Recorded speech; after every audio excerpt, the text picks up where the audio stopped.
Hi there. I have been invited to join a Star Trek model build-off, and I know people are probably thinking, gee, what the hell, dude, you got like all these other things here going on at the same time.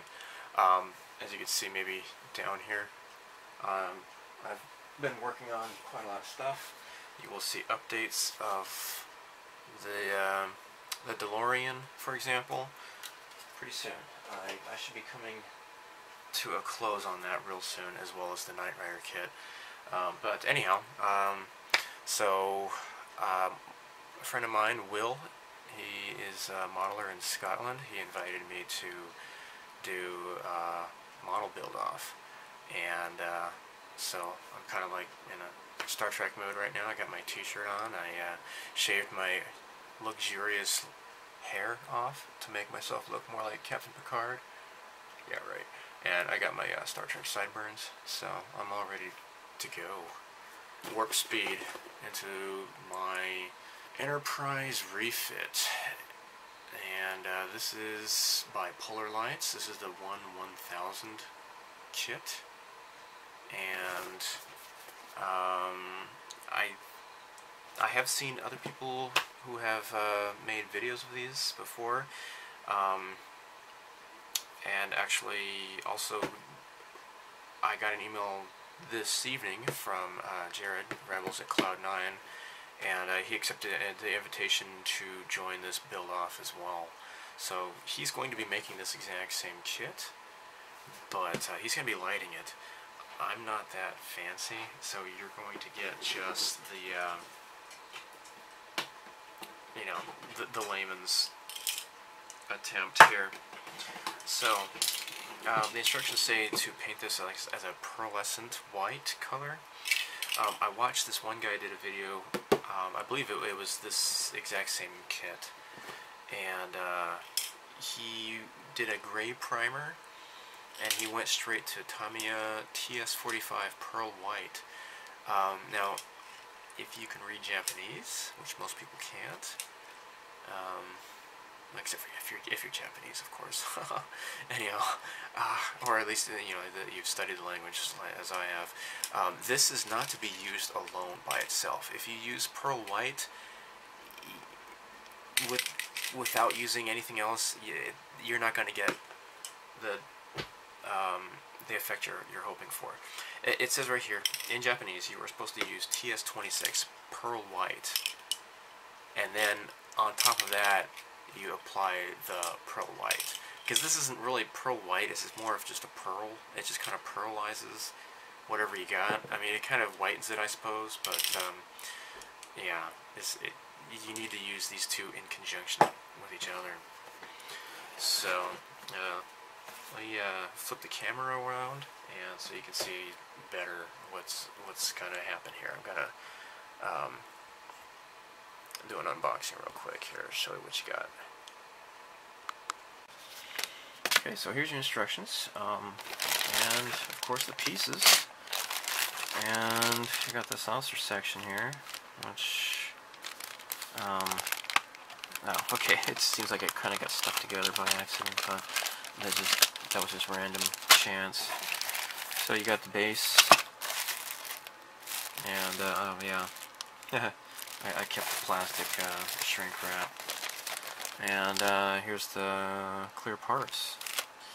So the cool thing about this is that it has all of the Aztec decals included. You do not have to buy them all separately. Now, Polar Lights, they recently came out with a 1000 Reliant kit, but you had to buy these things separately, which is kind of dumb. So here are the Aztec King decals, which can give people headaches. Some people, they say that they are stubborn and they do not want to conform to the model well enough. And if that's the case, I might have to break out the big guns and go for a Tamiya Mark Fit Strong to get the decals to behave. Hopefully that won't be necessary, but anyhow, these are really cool. They look kind of like really almost kind of comic booky, in a way. But the instructions say that you're supposed to use it.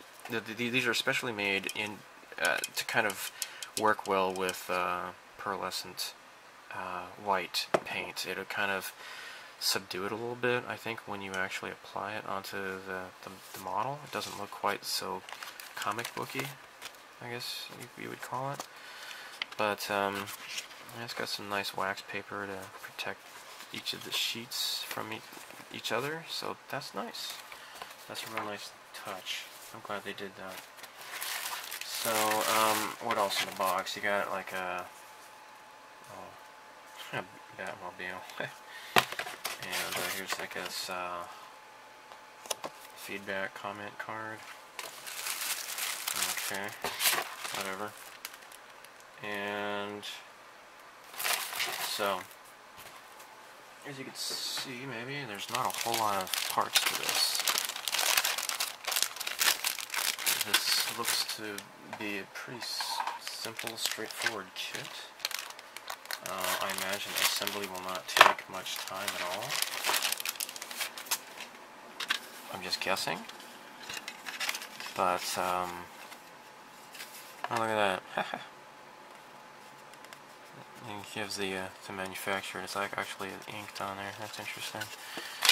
So, yes, obviously this is my first time opening this kit up. I bought this a few years back, back when I was still living in America. And, so you got the nacelles, you got the pylons, you got the radar dish, or the, whatever you call it, the ram scoop, and clear parts.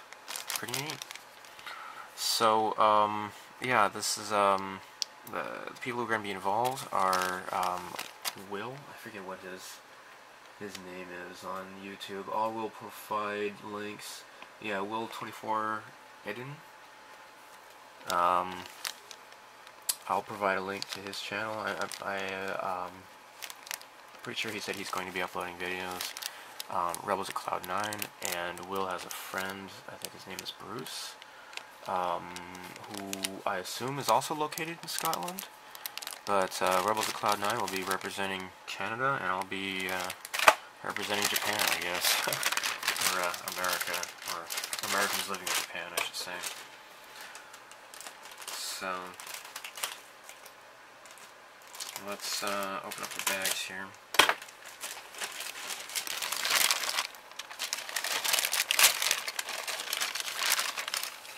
Alright, so the instructions say that the other paints that are required, which I already have,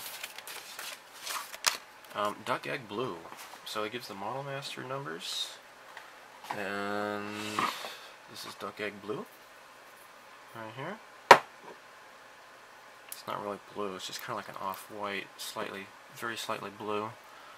And we have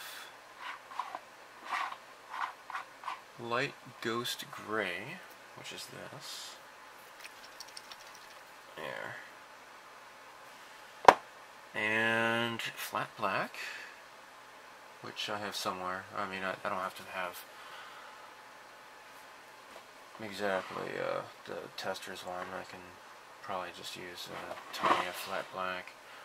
It should go well together. I got Clear Blue, and I have that actually as a spray or as an acrylic from Tamiya. I think the only paint I need is rust. I have green, I have red. I just need to get rust, I think. I don't have that.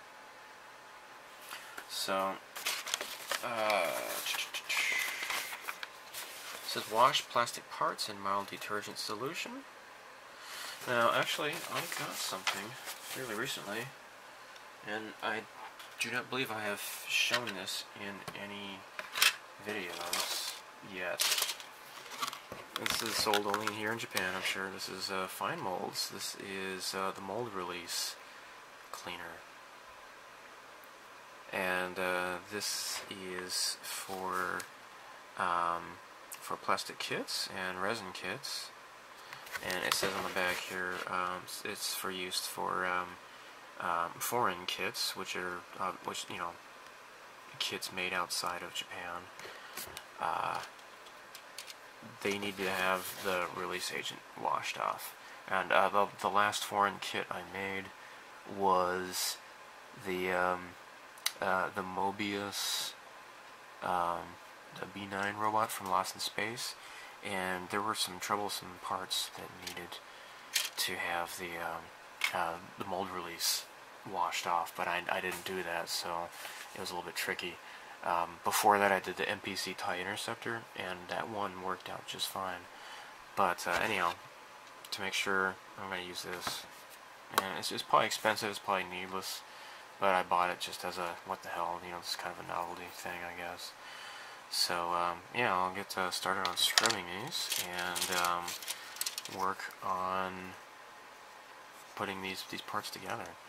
The instructions are pretty cool about describing the entire process. It gives you strategies on how to get the decals to work better, and it says to basically do the painting and the decaling before the final assembling, and then this is when everything kind of goes together at the end. And so yeah, it's pretty cool. Can't wait to start on this, and some of my other projects will probably go on hold. You know, some of the stuff has been on indefinite hold for quite a while, but I just gotten kind of lazy with them. So yeah, I don't know when we're hoping to wrap this up, but at least hopefully I'll be given at least a couple months to work on this, because I have other stuff I want to build for other people as gifts that I still have to wrap up, and you will see videos of those as well. So stay tuned.